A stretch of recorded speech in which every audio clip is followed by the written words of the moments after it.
Halo semuanya, izin memperkenalkan diri, nama saya Alda Lutmila, saya dari kelas 11 TKJ 2. Di sini saya akan membahas mengenai materi yaitu IP address dan subnetting. Sebelum kita ke materinya, di sini aku bakal jelasin dulu apa saja yang bakal kita bahas selama ada di materi ini. Pertama kita bakal membahas mengenai pengenalan IP address dan subnetting. Yang kedua ada IP public dan private. Yang ketiga ada classful and classes addressing. Yang keempat ada kasus subnetting 1. Yang kelima ada kasus subnetting 2. Dan yang ke-6 itu ada kasus subnetting 3. Yang ketujuh ada konsep block subnet. Yang ke-8 ada IPv4 delivery tipe. Dan yang terakhir itu ada konsep switch dan router.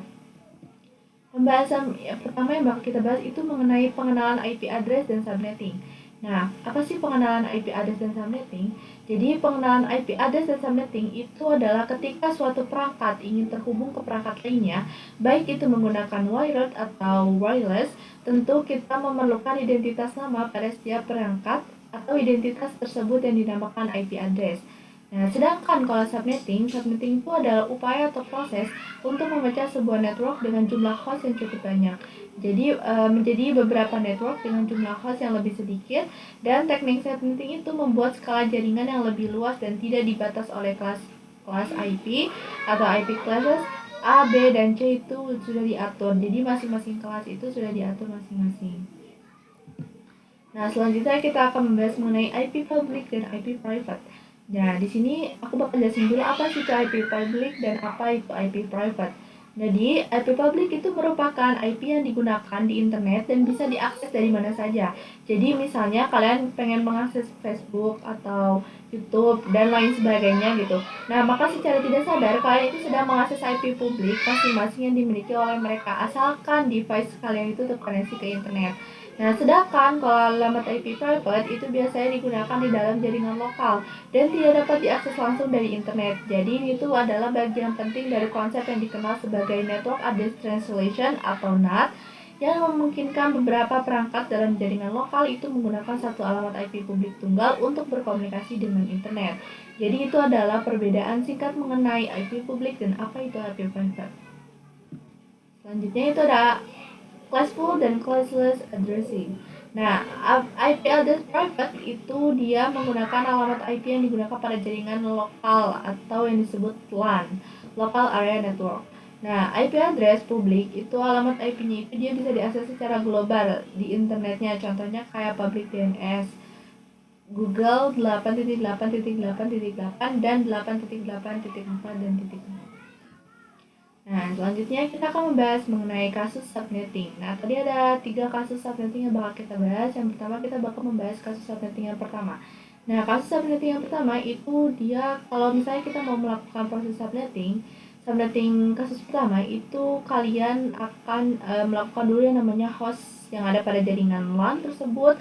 Terus yang kedua itu IP yang bisa digunakannya, preface yang sesuai, terus subnet masknya, IP networknya, IP broadcast, range IP yang bisa digunakan. Nah, di sini juga aku bakal ngasih contoh kasus kecil mengenai kasus subnetting 1. Jadi, contoh kasus subnetting 1 tuh misalnya nih, sebuah perusahaan itu mendapat alokasi IP address yang nomornya itu adalah 192, alamat itu 192.168.1.0/24. Nah, itu mereka itu pengen membagi jaringannya itu jadi 4 subnet.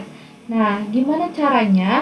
Yang pertama aku bakal jelasin dulu langkah-langkah untuk menyelesaikan permasalahan atau kasus tersebut. Yang pertama penyelesaiannya itu kalian harus cari jumlah dulu yang perlu dipinjamnya. Nah, misal tadi kan awalnya dia mau alamat itunya tuh bitnya itu 24. Nah, berarti subnet masknya itu adalah 255.255.255.0 yang artinya 8 bit itu tersedia untuk host.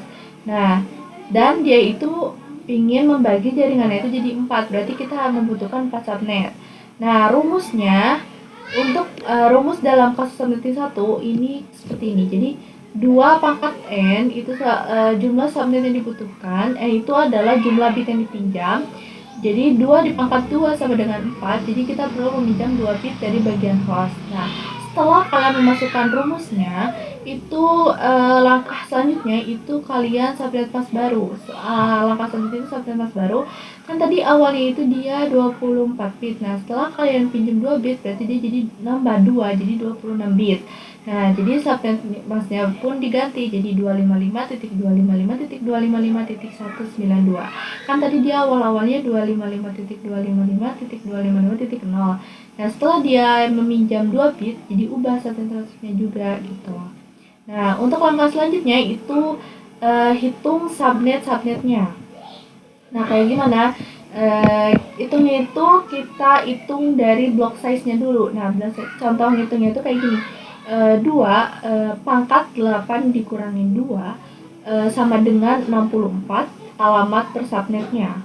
Nah, untuk contoh kayak subnet range-nya itu ada bisa 192.168.1.0, 192.168.1.63. Ada masih banyak lainnya untuk setelah menghitung subnet-subnetnya itu dan kita bakal mencari subnet range-nya.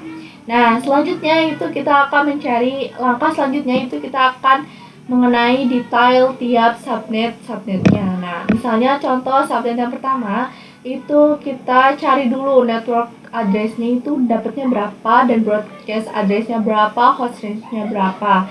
Nah, untuk subnet yang keduanya juga sama, cari network address-nya, cari broadcast-nya, sama cari host range-nya. Jadi, inti kesimpulan dari kasus subnetting yang aku contohin tadi itu adalah dengan subnetting perusahaan itu tersebut tuh bisa menggunakan 4 subnet kecil dan masing-masing itu dia bisa menampung 62 host. Karena kenapa bisa dia menampung 62 host?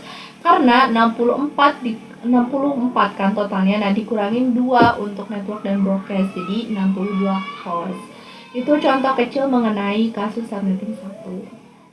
Nah, selanjutnya itu ada kasus subnetting 2. Untuk kasus subnetting 2, untuk melakukan proses subnetting, ini kalian juga harus melakukan beberapa proses.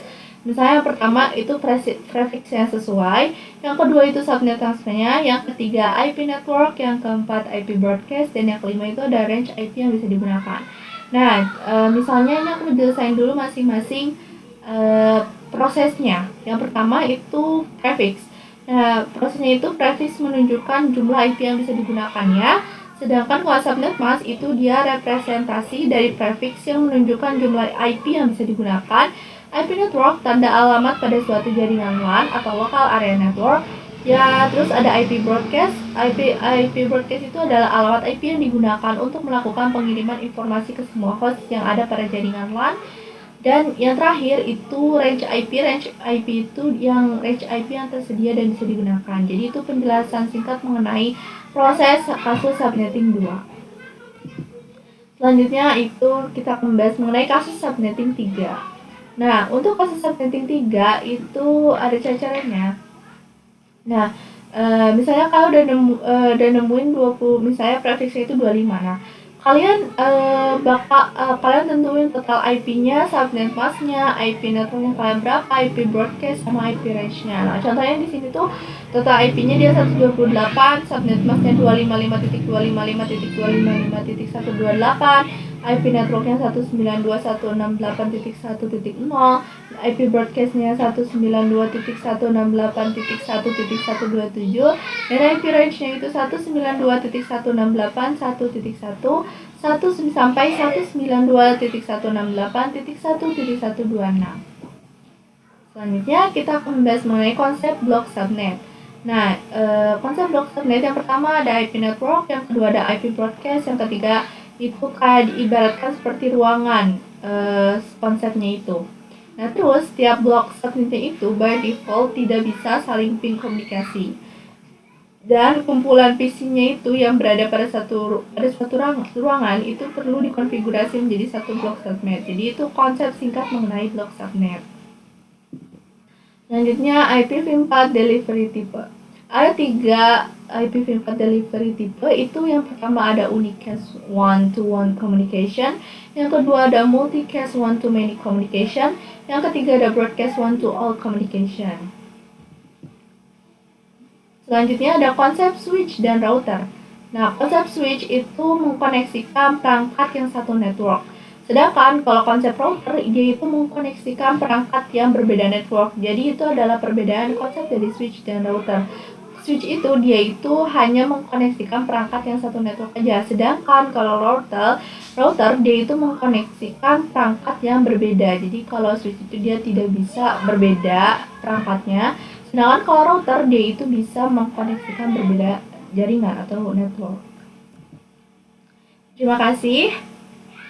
Cukupin sampai sini. Mohon maaf bila ada kesalahan selama saya materi. Terima kasih. Wassalamualaikum warahmatullahi wabarakatuh.